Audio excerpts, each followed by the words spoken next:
वालेकुम dear students. कैसे हैं सब लोग? होपफुली सब खैरियत से होंगे। आज की वीडियो है बेसिकली बहुत इंपॉर्टेंट टॉपिक के बारे में। तो बेसिकली अगर मैं बिल्कुल स्टार्ट पे जाऊँ तो कुछ प्रॉब्लम्स हैं जो कि जब हम रिसर्च में आते हैं एज अ स्टूडेंट आते हैं, आइदर वो बीएस लेवल पर है, एमएस लेवल पर है, पीएचडी में है, ठीक है? तो वो हमें फेस करने पड़ते हैं, या फिर हम कोई रिसर्च आर्टिकल लिखने जा रहे होते हैं तो हमें इन इश्यूज़ को फेस करना पड़ता है।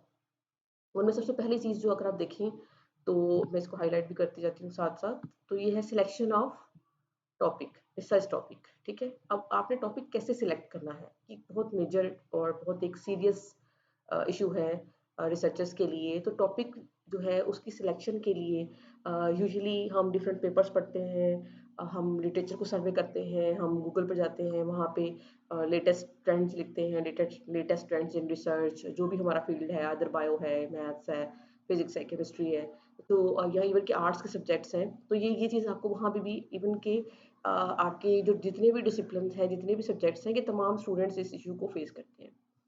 सो ये तमाम स्टूडेंट्स के लिए होपफुली इक्वली बेनिफिशियल होगी। तो आपने रिसर्च टॉपिक जो सिलेक्ट करना है, उसकी बेस पर ही आप अपने पूरे 1 साल का, अगर आप एमएस में हो, या 1 सेमेस्टर का अगर आप बीएस में हो, और अगर आप पीएचडी में हैं, तो आपको अपने 3 से 5 साल में जितना भी ड्यूरेशन आपको लगता है, उसमें आपको इसी चीज़ को लेकर मेन सफ़र करना पड़ता है कि अगर आपने अपना टॉपिक सही सिलेक्ट नहीं किया तो क्या होगा। सो रिसर्च टॉपिक सिलेक्शन के लिए जैसे मैं पहले बता रही थी कि हम डिफरेंट जो पेपर्स हैं, हम उनको पढ़ते हैं, हम नेट पर सर्च करते हैं, और यूजुअली हम नेट पर जब सर्च करना शुरू करते हैं तो हमको एक टॉपिक जो है, हमें लगता है कि नेट पर हमने जनरल लिखा कि general trends in general research in the field of chemistry, bio, जो भी लिखें, और उसमें कुछ फील्ड्स जो हैं वो हमें सामने नज़र आते हैं। फिर फर्दर हम उन फील्ड्स में जाकर तो हम अपना टॉपिक जो है वो सिलेक्ट करते हैं। इस पे होपफुली इंशाल्लाह ताला जल्दी एक नई वीडियो भी आएगी जो कि मेनली इस चीज़ को फ़ोकस करेगी कि रिसर्च टॉपिक आपने कैसे सिलेक्ट करना है। इसमें इन शॉर्ट अगर मैं बताऊँ तो हम डिफरेंट जो पेपर्स वगैरह हैं, हम उनको पढ़ रहे होते हैं, लेकिन पढ़कर हम किसी नतीजे पर नहीं पहुँच पाते। क्यों नहीं पहुँच पाते? क्योंकि हम जस्ट उन पेपर्स को देखते हैं, और यूजुअली हम क्या करते हैं कि उन्हीं में से एक पेपर हमें बहुत अच्छा लगा, हमने उसको अडॉप्ट कर लिया कि जी, इसमें हम कुछ वेरिएशन कर लेंगे, या इसमें हम ये पैरामीटर चेंज कर लेंगे, ठीक है? लेकिन उसको सिलेक्ट करते वक़्त हम ये नहीं देखते कि क्या ऑलरेडी वो काम हो चुका हुआ है, और अगर हो चुका हुआ है तो हम अपनी तरफ से कोशिश करते हैं रिसर्च करने की, लेकिन हम प्रॉपर्ली उसको फाइंड नहीं कर पाते। सो एक तो जब भी हम ये टेबल बनाएँगे तो हमें जो सिलेक्शन ऑफ टॉपिक है, जब जैसे हम पेपर्स पढ़ रहे हैं, उससे रिलेटेड बहुत हेल्प मिलेगी। एंड जब हम इसको फाइनल कर लेंगे कि हमें कौन-सा टॉपिक चूज़ करना है, तो उसके बाद हमें ये पिक्चर क्लियर हो जाएगी कि हमें अपनी रिसर्च में, ये पूरा जो ड्यूरेशन है हमारा रिसर्च का, उसके अंदर हम क्या कर सकते हैं। सो ये जो प्रॉब्लम है कि रिसर्च में क्या करना है, ये डायरेक्टली और इनडायरेक्टली रिलेटेड है आपके पास जो सिलेक्शन ऑफ टॉपिक है उसके साथ। जब आप अपनी रिसर्च को कंप्लीट करेंगे तो उसके बाद अपना थीसिस राइट अप करेंगे, और थीसिस राइट अप में भी डेफिनिटली हमें बहुत स्ट्रॉन्ग एविडेंसेस चाहिए होते हैं। ये चीज़ प्रूव करने के लिए कि जो काम हमने किया है वो डिफरेंट है, वो अच्छा है, वो उसमें नोवेलिटी है। ये तमाम चीज़ें जो हैं वो थीसिस राइटिंग में हमें रिक्वायर्ड होती हैं। सो जब हम थीसिस राइटिंग कर लेते हैं तो उसके बाद हमें उसको डिफेंस उसका करना होता है, उसको डिफेंड करना होता है कि ये काम हमने किया, ये क्यों किया, कैसे किया। तो ये तमाम चीज़ें भी डायरेक्टली और इनडायरेक्टली हमारे जो बेसिक रिसर्च है, जो बेसिक स्टार्ट है हमारा, उससे रिलेट करती है। और अगर हम ये सब कुछ कर लेते हैं, ठीक है? और इसके बाद नेक्स्ट जो रिक्वायरमेंट होती है वो हमारी पेपर राइटिंग की होती है, रिसर्च पेपर या रिसर्च आर्टिकल राइटिंग की होती है। उसमें भी हमें नॉवेलिटी रिक्वायर्ड होती है। उसमें हम ये विदाउट नॉवेलिटी पेपर पब्लिश करना हमारे लिए पॉसिबल नहीं होता। तो ये तमाम वो प्रॉब्लम्स हैं जो कि एक रिसर्चर को from the very start of research जो है वो रिक्वायर्ड होती हैं और उसको फेस करनी पड़ती हैं, ठीक है? तो अब अगर इनके सॉल्यूशन की तरफ जाएँ हम, तो इनका बहुत ईज़ी, बहुत सिंपल, इतनी सारी प्रॉब्लम्स का सिर्फ़ एक सॉल्यूशन है, ठीक है? और वो है कि आप एक टेबल बनाएँ। अब वो टेबल कैसे बनेगा, किस सॉफ्टवेयर पे बनेगा, कैसे बनेगा, उसमें क्या-क्या पॉइंट्स होंगे, ये तमाम चीज़ें लर्न करना बहुत ज़रूरी है। अब टेबल यूजुअली जो हम बीइंग अ स्टूडेंट जो हम जानते हैं, तो हमें ये पता है कि अगर हम वर्ड की एक फ़ाइल बनाएँ, और वर्ड की फ़ाइल में लेट्स सपोज़ कि मैं एक न्यू पेज लेती हूँ, और यहाँ से इंसर्ट की ऑप्शन पे जाकर यहाँ टेबल की ऑप्शन होती है, ठीक है? अब ये यहाँ से हम कॉलम सेलेक्ट करेंगे, ठीक है? अगर बिलफ़र्ज़ हम अपने ये कॉलम सेलेक्ट कर लेते हैं, और कॉलम सेलेक्ट करने के बाद मैं यहाँ से जाकर लेआउट में जाऊँगी, और लेआउट में जाकर मैं अपनी इसकी ओरिएंटेशन भी चेंज कर लेती हूँ। और ये मैंने क्यों किया, ताकि जो मेरे पास ये टेबल है, ठीक है? इसमें जितने भी कॉलम्स हैं, जितनी भी रोज़ हमारे पास आ रही हैं, वो सारी की सारी प्रॉपर जो है वो अरेंज फॉर्म में उसमें आ जाएँगी। लेट्स सपोज़ कि अब मैं इसके अंदर इंसर्ट अगर करती हूँ टेबल, ठीक है? अब अगर मैं इस फॉर्मेट में भी इस वर्ड की फ़ाइल को चेंज कर लेती हूँ।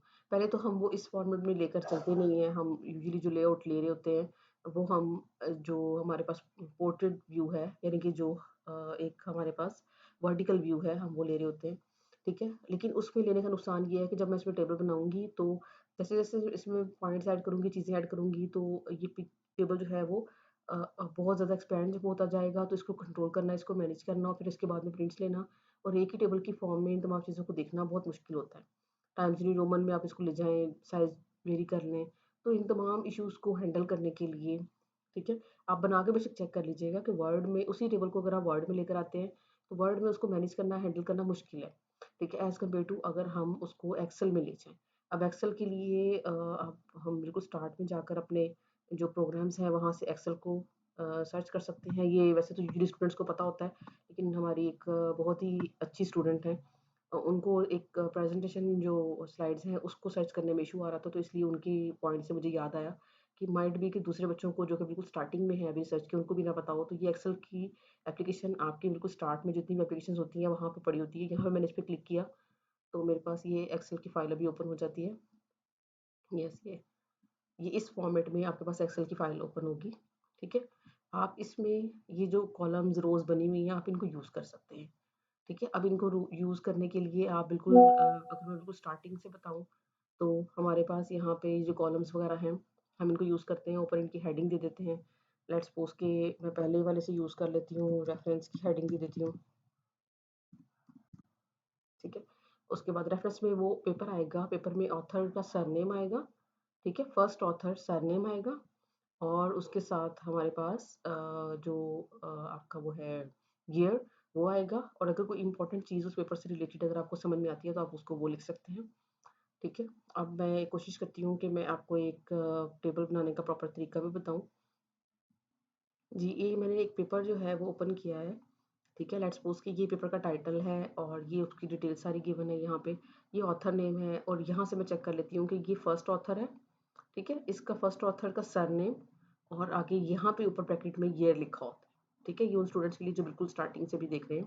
वैसे पेपर कैसे पढ़ना है और उसमें डिटेल्स कैसे हैं उसके बारे में मैं ऑलरेडी वीडियो शेयर कर चुकी हूँ। अगर आप देखना चाहें तो डिटेल में वो भी देख सकते हैं। बहरहाल हम अभी यहाँ पर देखते हैं कि ये ऑथर और उसका सरनेम है तो हम यहाँ पे लिख सकते हैं कर्सर लाकर। लेट्स सपोज़ कि मैं कहती हूँ कि ये पेपर मैंने इसका मेंशन कर दिया। अब थोड़ा-सा अगर आप देखें तो वर्ड में अगर आप बनाते हैं टेबल तो आपको एडजस्ट करना मुश्किल होता है। लेकिन आप यहाँ से सिर्फ रैप टेक्स्ट के ऑप्शन पे क्लिक करेंगे तो आपके जो वर्ड्स हैं वो प्रॉपर्ली उसी कॉलम के अंदर, उसी रोज़ के अंदर एडजस्ट होना शुरू हो जाएँगे। ये वैसे आप at the end complete formatting अभी आप बेशक पेस्ट कर लें, एट द एंड आप कंप्लीट इस जो फॉर्मेटिंग है टेबल की वो आराम से ये ऑटोमेटिक जो फॉर्मेटिंग है यहाँ से जाकर कर सकते हैं। ये फॉर्मेट की ऑप्शन है, फॉर्मेट में ये ऑटो फिल है कि रोज़ और कॉलम जो है वो ऑटोमेटिकली वो एडजस्ट हो जाएँगे। तो यहाँ से जाकर भी आप इसको ईज़िली जो है वो एडजस्ट कर सकते हैं। अभी फ़िलहाल हम देखते हैं कि जैसे ये पेपर मैंने ओपन किया तो अगर कोई स्टूडेंट ऐसे हैं जो कि कंप्यूटेशनल काम कर रहे हैं, थ्योरेटिकल काम कर रहे हैं या कुछ स्टूडेंट जो है वो एक्सपेरिमेंटल वर्क कर रहे हैं, तो आप अपने हिसाब से अपने टेबल को एडजस्ट कर सकते हैं। लेट्स सपोज़ कि यहाँ पे रेफरेंस के बाद अगर मैं इसमें मेंशन कर देती हूँ कि मुझे एक्सपेरिमेंटल है काम मेरा स्लैश थ्योरी में लिख देती हूँ, ठीक है? अब जो भी मेरा होगा यहाँ पे लेट्स सपोज़ कि ये पेपर मेरा थ्योरी का है तो मैं टी मेंशन कर सकती हूँ, पूरा थ्योरी भी लिख सकती हूँ, ठीक है? वो आपकी अपनी चॉइस है कि आपने किस तरह से इन चीज़ों को लेकर चलना है, ठीक है? अभी बताने का मकसद ये है कि अगर एक्सपेरिमेंटल होगा तो मैं यहाँ पे एक्सपेरिमेंटल कर सकती हूँ। अच्छा, इसमें भी डिफरेंट ऑप्शंस हैं। अब सॉफ्टवेयर अगर ये थ्योरी है तो अगेन मैं इसको रैप टेक्स्ट करूँगी तो ऑटोमेटिकली ये एक उसमें सेटिंग में आ जाएगा, ठीक है? अगर ये थ्योरी है तो इसमें मैं नेक्स्ट में लिखूँगी कि ये सॉफ्टवेयर कौन-सा है, ठीक है? नेक्स्ट में मैं लिख सकती हूँ कि ये कोड कौन-सा है, जो इस पेपर में उन्होंने यूज़ किया है, फंक्शनल्स कौन से यूज़ किए हैं, ठीक है? इस तरह से जो मेन एक बार है, जो ये टॉप वाली बार है, आप इसको यहाँ पर अपने हिसाब से सेट कर सकते हैं। इसको मैं बोल्ड कर देती हूँ। इसका मैं अगर कलर चेंज करना चाहती हूँ तो मैं कलर चेंज कर देती हूँ, ग्रे कर देती हूँ, ठीक है। और जितनी भी ये लाइंस हैं इनको मैं ये जो टेबल की बॉर्डर्स हैं उसमें जाकर ऑल थिक आउटसाइड बॉर्डर कर सकती हूँ और इनसाइड बॉर्डर भी लगा सकती हूँ, ऑल बॉर्डर, ठीक है। तो अब ये मेरे पास एक कुछ अरेंजमेंट बनती आ रही है, ठीक है। अब जितने भी इस तरह की डिटेल्स आपको रिक्वायर्ड हैं या जितनी भी इस तरह की डिटेल्स हैं जिनका आपको पता है, ठीक है, वो आप इस तरह से इसमें ऐड करते जाएंगे। अब कुछ चीज़ें ऐसी हैं जो कि जैसे जस्ट लाइक के उन्होंने कंप्यूटेशनल डिटेल्स में लिखती हूँ।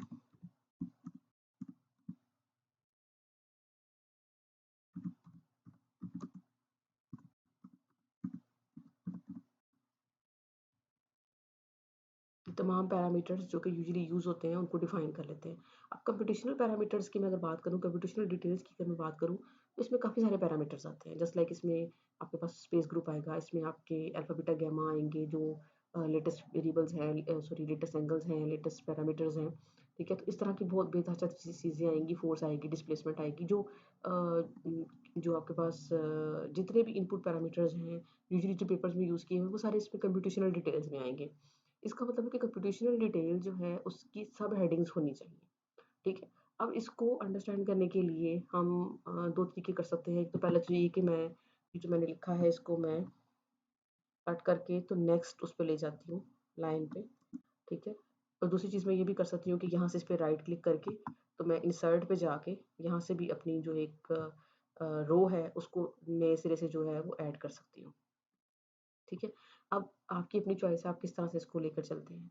आप जस्ट ये जो ऊपर सारी ऑप्शंस दी हुई है यहाँ से अपने टेबल को सेटिंग में जाकर इसको सेट कर सकते हैं। अब जैसे मैं कंप्यूटेशनल डिटेल का बता रही थी, ठीक है, तो यहाँ पे कंप्यूटेशनल डिटेल के नीचे, ठीक है, मैं यहाँ पर लेट्स सपोज के एक में लिख देती हूँ लेटेस्ट पैरामीटर्स,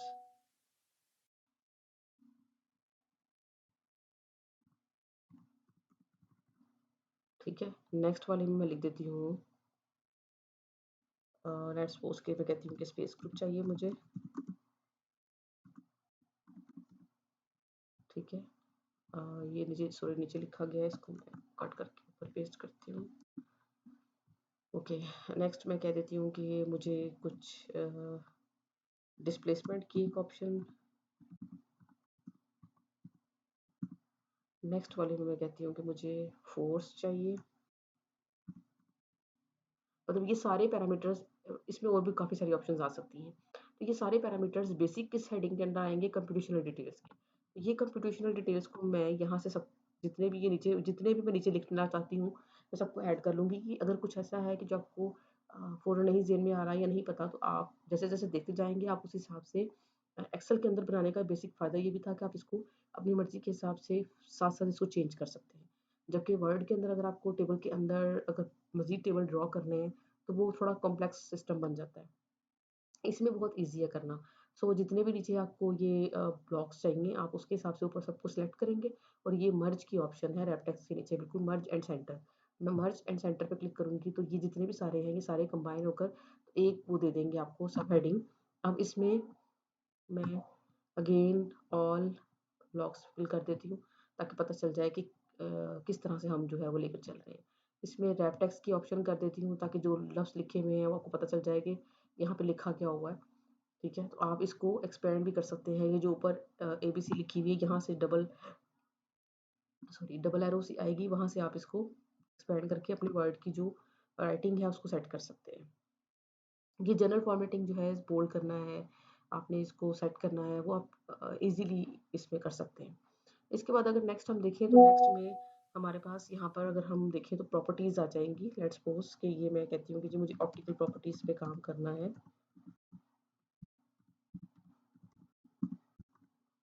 ठीक है। अब ऑप्टिकल प्रॉपर्टीज़ के अंदर अगर मैं देखूंगी तो बैंड गैप, ठीक है, डाइलेक्ट्रिक कांस्टेंट या कुछ भी जो भी आपको जो प्रॉपर्टीज़ आपके रिक्वायर्ड है सेम उसी तरह से आप नीचे सारी वैल्यूज़ लिखेंगे यहाँ पे, सॉरी ये लिखेंगे इसकी मेन हेडिंग लिखेंगे और ऊपर से उन तमाम जो ब्लॉक्स हैं उनको मर्ज करके तो एक में कन्वर्ट कर देंगे, ठीक है। अब इसी तरह से नेक्स्ट आगे जो भी प्रॉपर्टीज़ हैं, नेक्स्ट अगर आपने एप्लीकेशंस लिखी, ये सारी ऊपर से प्रॉपर्टीज़ आ जाएँगी। अब इन तमाम प्रॉपर्टीज़ को भी अगर आपने मर्ज करना है, तो इसके ऊपर भी आप अगर आप हेडिंग देना चाहते हो, तो इसको मर्ज करके लेट्स सपोज़ कि मैंने इसको मर्ज किया और ऊपर मैंने हेडिंग दे दी प्रॉपर्टीज़, ठीक है? और उसके आगे मैं कह देती हूँ कि मुझे अगले वाले कॉलम में एप्लीकेशन चाहिए, ठीक है? अब इसका मतलब है कि आप 2 से भी काम चला सकते हैं, आप 3 भी यूज़ कर सकते हैं। अब फर्दर इसको कैसे कर सकते हैं? फर्दर अब ये जो रेफरेंस वाले हैं, इन दोनों को आप वर्टिकली दोनों को सेलेक्ट करके मर्ज करेंगे तो ये एक बन जाएगा, ठीक है? एक्सपेरिमेंटल और थ्योरेटिकल को मर्ज करेंगे तो ये एक बन जाएगा। सॉफ्टवेयर को गेन करेंगे तो ये अब आपने खुद सेट करना है अपने हिसाब से। ये टेबल आपको एक दफ़ा ही आपको करना पड़ेगा, लेकिन ये आपको बार-बार जो है वो ईज़िली आप इसको यूज़ कर सकेंगे। कहीं कोई कॉलम ऐड करना है तो आप ऊपर से सिलेक्ट करके ये इंसर्ट की ऑप्शन है, यहाँ से भी इसमें सेल्स और ये जो कॉलम्स हैं, शीट है, जो भी चीज़ आपको इंसर्ट करनी है, आप यहाँ पे वो इसको ऐड कर सकते हैं, ठीक है? ये बहुत बड़ी इसकी खूबसूरती है कि आप इसमें अपनी मर्ज़ी से चीज़ें ऐड कर सकते हैं। अब ये तो मैंने थोड़ा-सा आपको थ्योरेटिकल के बारे में बता दिया। अब एक टेबल जो है ये एक आपको बना हुआ टेबल मैं दिखा रही हूँ, ठीक है? अब इसमें बेसिक जो वर्ड्स की फॉर्मेटिंग है वो तो होने वाली है। मैं अगर इसको कंट्रोल ऑल करके सिलेक्ट कर लेती हूँ और इसमें टाइम्स न्यू रोमन में कन्वर्ट कर देती हूँ।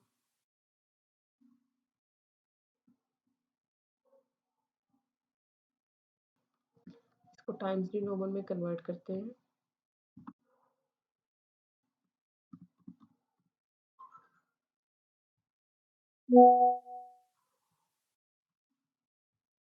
और इसका साइज़ भी हम यहाँ से एडजस्ट कर सकते हैं। ये सेंटर लाइन और एडजस्टमेंट की ऑप्शन है यहाँ पर हमारे पास, कि हमें अपने जो वर्ड्स हमने लिखे हुए हैं, हमने उसको किस तरह से जो है वो अरेंज करना है। ये तो ये एक्सेप्शनल चीज़ें हैं सारी ना, जिसको आप एडजस्ट कर सकते हैं। अभी मैं थोड़ा-सा इसको अगर ज़ूम करके दिखाऊँ, तो आप देखें, तो यहाँ पे ये एक्सपेरिमेंटल के लिए एक टेबल बना हुआ है, लेकिन ये भी कंप्लीट नहीं है, ठीक है? जिसमें अगर देखें तो यहाँ पे पहले वाले उसमें बॉक्स में शेप बताई हुई है, टेम्परेचर बताया हुआ है कि जिस किस टेम्परेचर पे उन्होंने सिंथेसिस की है, पीएच बताई हुई है कि अगर उन्होंने पीएच वेरी की है, नहीं की। जहाँ पे पेपर में कुछ नहीं अवेलेबल, ये ज़रूरी नहीं होता। अच्छा, एक जो इश्यू जो बच्चे फेस करते हैं, यूजुअली स्टूडेंट्स को फेस करना पड़ता है, एक ही पेपर के अंदर सब कुछ नहीं अवेलेबल होता। सो अगर उस पेपर के अंदर उन्होंने वो वाली टर्म या वो वाली जो कंडीशन है, वो उसको यूज़ नहीं किया, तो आप उसको ब्लैंक छोड़ सकते हैं। ब्लैंक छोड़ने का फ़ायदा ये होगा, वैसे यूजुअली एनए भी लिख सकते हैं, आपकी अपनी मर्ज़ी है। अगर आप उसको ब्लैंक छोड़ेंगे, तो उसका फ़ायदा ये है कि एट लीस्ट आपको ये पता होगा कि यहाँ पे काम करने की गुंजाइश अभी बाकी है। ठीक है? आपने टाइम साइज़ के पार्टिकल्स अगर बनाए हैं या फ़िल्म्स हैं, रॉड्स हैं, फाइबर्स हैं, तो उनका साइज़ क्या है? ठीक है? कौन-कौन सी टेक्नीक्स उन्होंने यूज़ की हैं उस पेपर के अंदर उसको एनालिसिस करने के लिए, और पर्टिकुलरली किस एप्लीकेशन को उस पेपर के अंदर उन्होंने टारगेट किया है, ठीक है? इसके अलावा कुछ पैरामीटर्स हैं, जैसे ये कंसंट्रेशन लिखी हुई है कि उन्होंने वेरी क्या किया है, कंसंट्रेशन चेंज की है, कैल्सिनेशन की है, नहीं की, ठीक है? इंक्यूबेशन पीरियड उन्होंने चेक किया है, नहीं किया, अगर किया है तो उसकी वैल्यूज़ वगैरह आप यहाँ पे लिख सकते हैं, और आगे एंड पे रेफरेंसेस दिए हुए हैं विद ईयर, ठीक है? और ये आपके रेफरेंसेस जेपीएस स्टाइल में सिंपल यहाँ पे ये लिखे हुए हैं। अगर आपने अपने पेपर्स का फ़ोल्डर इसी तरह से बनाया हुआ है, ऑथर, सरनेम और आगे ईयर, तो फिर आपको इन पेपर्स को ढूँढ के उनमें से जो चीज़ें मेन रिक्वायर्ड हैं, उसको सर्च करने में कुछ भी देर नहीं लगेगी। अच्छा जी, अब 2-3 चीज़ें जो हमने बेसिकली देखनी है, वो उनमें से पहली चीज़ ये है कि अगर आप इस तरह से टेबल बनाते हैं और इन जगहों को, या जो ब्लॉक्स हैं, ये जो कॉलम्स में या रोज़ में जगह है सारी, जो पैरामीटर उस पेपर में उन्होंने स्टडी नहीं किया, अगर आप उसको खाली छोड़ देते हैं, ठीक है? तो उससे फ़ायदा ये होगा कि आपको ये पता चलेगा कि आपने क्या करना है, ठीक है? कहाँ पे काम करने की गुंजाइश बाकी है। अगर एप्लीकेशंस को देखें, एप्लीकेशंस अगर आप किसी पर्टिकुलर एप्लीकेशन पे काम कर रहे हैं, तो भी आपके लिए हेल्पफुल होगा। आपको उन सबको पढ़कर ये अंदाज़ा हो जाएगा कि किस पेपर में उन्होंने क्या चीज़ वेरी की है। इसमें कुछ चीज़ें ऐसी हैं जो मज़ीद इसमें ऐड होने वाली हैं। ये बेसिक बेसिक अभी स्टार्टिंग लेवल का एक टेबल है। जैसे मैंने आपको पहले बताया पिछले वाले सूरत में, तो यहाँ पे हम सिंथेसिस जो टाइम है, लेट्स सपोज़ कि मैं ऊपर एक रो ऐड करती हूँ, ठीक है? ठीक है? इसमें मैं यहाँ पर ये जो तमाम कंडीशंस हैं, ये सिंथेसिस कंडीशंस हैं। ठीक है? इसको मर्ज करके इस पे मैं सिंथेसिस कंडीशंस लिख सकती हूँ।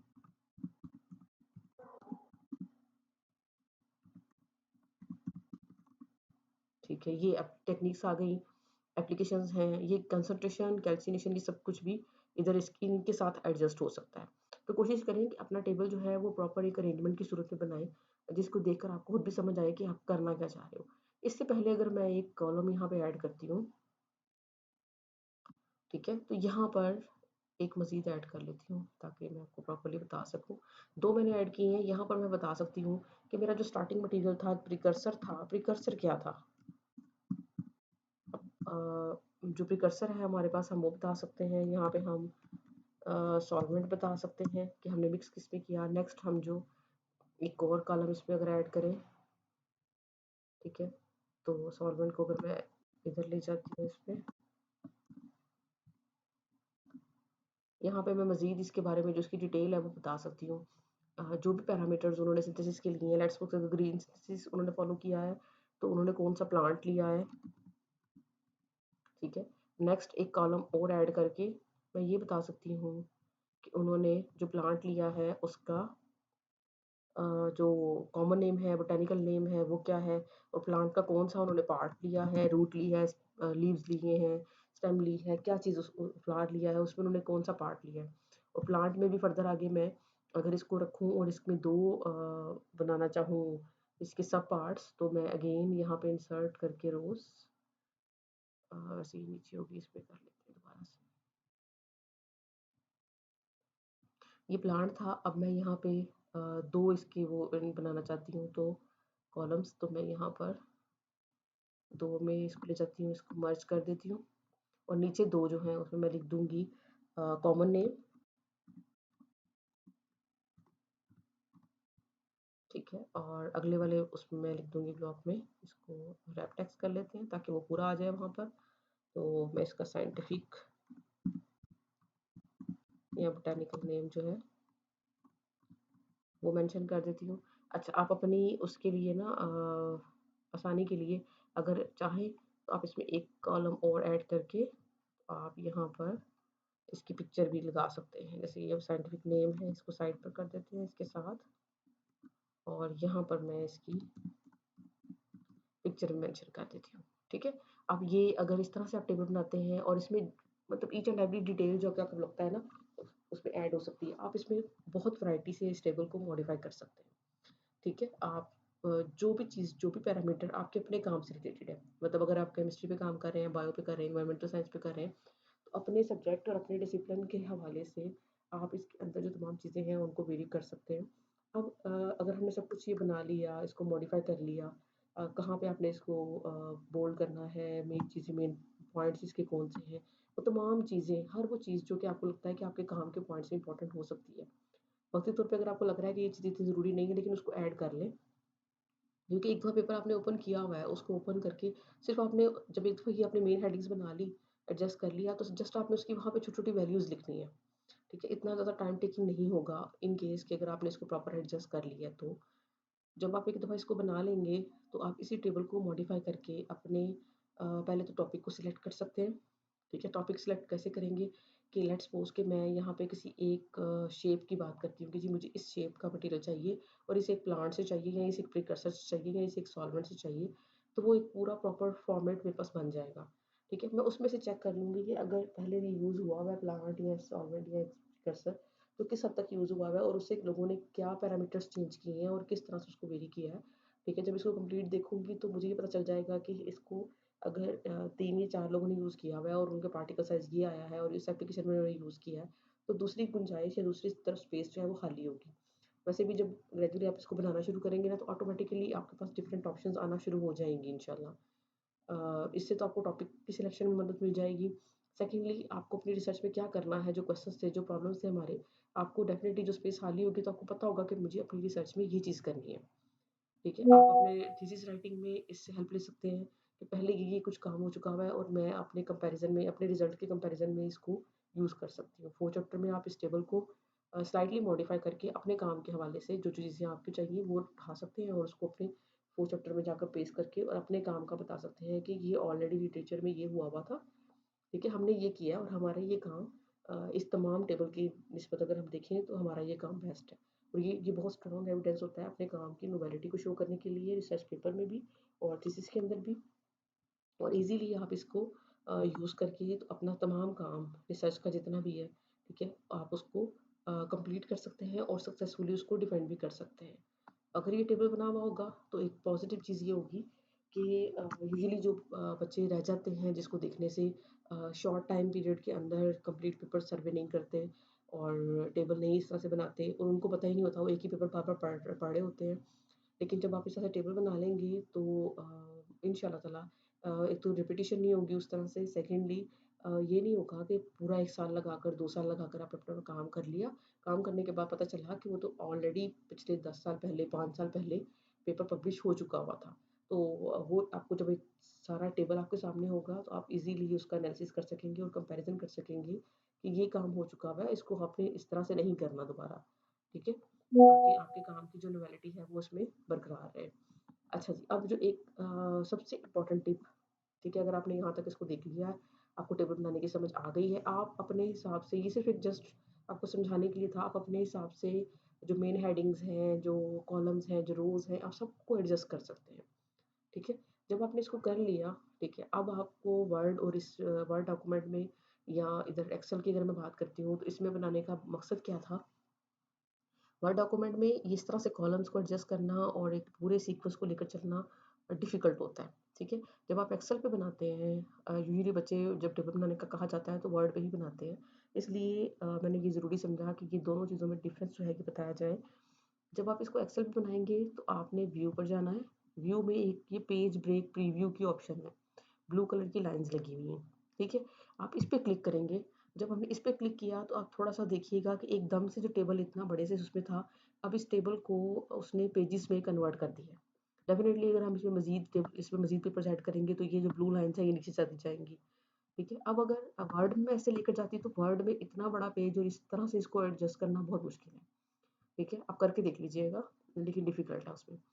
अच्छा, अब इसमें अगर हम एक्सेल की बात करते हैं तो ये देखिए यहाँ पे लिखा हुआ है page 1, page 2, page 3 and page 4, ठीक है? आप ये जो ब्लू लाइन्स हैं आप इसको भी एडजस्ट कर सकते हैं, इसके ऊपर ये डबल एरो आ रही है, इसको अगर आप कम ज़्यादा करना चाहते हैं तो आप इज़िली यहाँ से इसको चेंज कर सकते हैं, बढ़ा सकते हैं, कम कर सकते हैं। नंबर ऑफ पेजेज़ अगर आप मज़ीद कम करना चाहते हैं तो आप वो भी कर सकते हैं, ठीक है? आपको जिस तरह से सूटेबल लगता है आप उस हिसाब से इसको चेंज करें, ठीक है? चेंज करने के बाद जब आप इसका प्रिंट लेंगे, अब ये सॉफ्ट फॉर्म में आपके पास अवेलेबल होगा। जब पेजेज़ के प्रिंट आएँगे, ये वाला पेज जो है ये पेज 1 के तौर पर आएगा, ये पेज 2, पेज 3 और पेज 4 के तौर पर आएगा। आप अपने पास इसको किसी बड़े टेबल पर इसी सीक्वेंस में इसको सॉफ्ट फॉर्म में ओपन करें। इन तमाम पेजेस को उल्टा करके रखें क्योंकि ये पेजेस की सूरत में प्रिंट होकर बाहर आएँगे। ये जो ब्लू लाइन है, इस ब्लू लाइन पर आप पीछे वाली साइड पर इसकी यानी कि जहाँ एक साइड पे प्रिंट निकलेंगे, दूसरी साइड खाली होगी, तो आप वो जो खाली वाली साइड है, ये जो ब्लू लाइन है, अपने पास अगर आपके पास ये सॉफ्ट फॉर्म में अवेलेबल है, ठीक है, जो कि होगा, तो आप इसको सामने रखते हुए इस ब्लू लाइन के ऊपर उल्टी साइड पर इसके स्क्वाश टेप लगाएँ। जब स्कॉच टेप लगाएँगे तो एक बहुत बड़ा-सा चार्ट एक आपके सामने आ जाएगा। वो चार्ट आप अपने ईज़ी टू यूज़ या अपनी स्टडी के लिए, अपने एनालिसिस के लिए अपने पास फ़ोल्ड करके भी रख सकते हैं, ठीक है? और आप अपने वॉल पे भी पेस्ट कर सकते हैं, रूम में या जैसे भी आपके ऑफ़िस में, लैब में, जहाँ भी आपको ईज़ी लगता है, ठीक है? यहाँ पे अपने पास वैसे भी इसको फ़ोल्ड करके सेव कर सकते हैं, जो कि एंड तक आपके पास एनालिसिस ये बताता जाएगा कि आप जो कर रहे हो, वो ठीक कर रहे हो, फुली कॉन्फिडेंस के साथ आप अपना काम करेंगे। प्रिंट निकाल के हार्ड फ़ॉर्म में इसको स्टडी करना, चेक करना भी आसान होगा, ठीक है? सॉफ्ट फॉर्म में इसके अंदर चीज़ें ऐड करना भी आसान होगा, ठीक है? और एट द एंड आप 50 पेपर पढ़ते हैं, 100 पेपर पढ़ते हैं, 200, 300 जितने भी पढ़ते हैं, एक कंप्लीट शुरू से एंड तक आपके पास एक जो स्टोरी कंप्लीट है वो आपके पास अवेलेबल होगी कि पहले साइंटिस्ट ने ये किया, उसमें ये इश्यू आया, फिर ये हुआ। वो सारे स्टेप्स आपको क्लियर होंगे अगर आपने प्रॉपर एक पेपर पढ़ के उसकी जो चीज़ें हैं, जो-जो चीज़ें आप टारगेट करना चाह रहे हैं, वो सारी की सारी इसमें लिखी हैं। ग्रेजुअली जब आप पेपर पढ़ना शुरू करोगे तो आपको अपने टारगेट की भी समझ आना शुरू हो जाएगी। सो अगर हम इस तरीके से एक्सेल पर टेबल बनाते हैं, ठीक है, तो आपके सामने है कि अगर वर्ड पे अगर मैं इसी टेबल को कॉपी करती हूँ, कंट्रोल और कॉपी, और मैं ये वर्ड फाइल पर यहाँ लाकर इसको पेस्ट कर देती हूँ, ठीक है। अब इसमें इशू क्या आया, ये देखिए यहाँ पे अगर मैं इसको प्रॉपर लाइन्स दे दूँ, ये वर्ड की फाइल पे मैं कर रही हूँ ऑल बॉर्डर, ठीक है। अब ये देखिए ये मैंने ऑलरेडी इसका जो लेआउट है वो वो जो आपके पास ऑप्शन आती है एक्सपेंडेड फॉर्म में, ठीक है, इसमें मैंने किया हुआ है, ठीक है। अब अगर मैं इस इनमें जो वर्ड्स हैं, ये जो जितने भी सारे ये कॉलम्स हैं, इसको देखूँ तो ये कंप्लीट ही नहीं है इसके ऊपर, ठीक है। टेक्निक्स और ये पूरा पेज आ ही नहीं रहा, ठीक है। एक ऑप्शन तो ये है कि मैं यहाँ से इसको सिलेक्ट करके जब इसको एडजस्ट करूँगी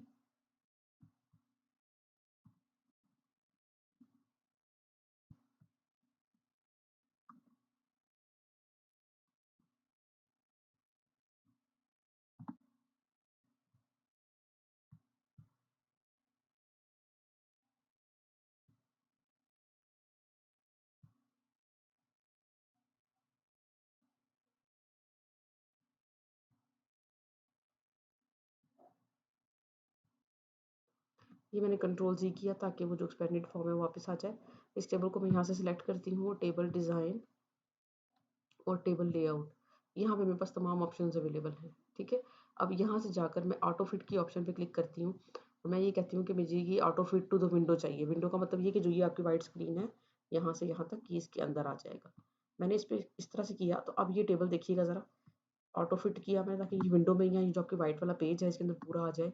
अब देखिए ये प्रिकर्सर लिखा हुआ है, सॉल्वेंट लिखा हुआ है, ठीक है। तो ये कितना ज़्यादा जो है वो लेंथी जो है वो होता जा रहा है। अब वो वहाँ पे एक्सेल में देखें तो वो 4 पेजेस पे था, ठीक है। यहाँ पे देखें तो ये भी 4 पेजेस पे है, लेकिन वहाँ पे पढ़ना और यहाँ पे पढ़ना कितना।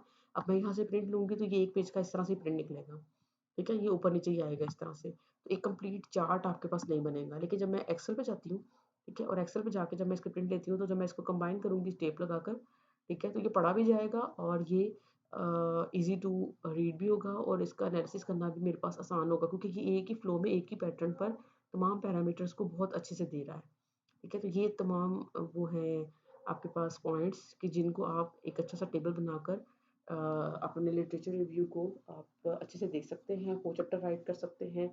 उसमें फो चैप्टर में ये टेबल यूज़ कर सकते हैं, अपने काम की नॉवेलिटी सर्च कर सकते हैं और जो भी आपका टास्क है, बेशक वो आपका थीसिस है, बेशक आपका पेपर है, आप उसको सक्सेसफुली कंप्लीट कर सकते हैं।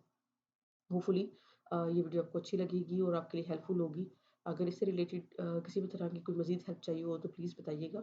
मिलते हैं एक नेक्स्ट वीडियो में।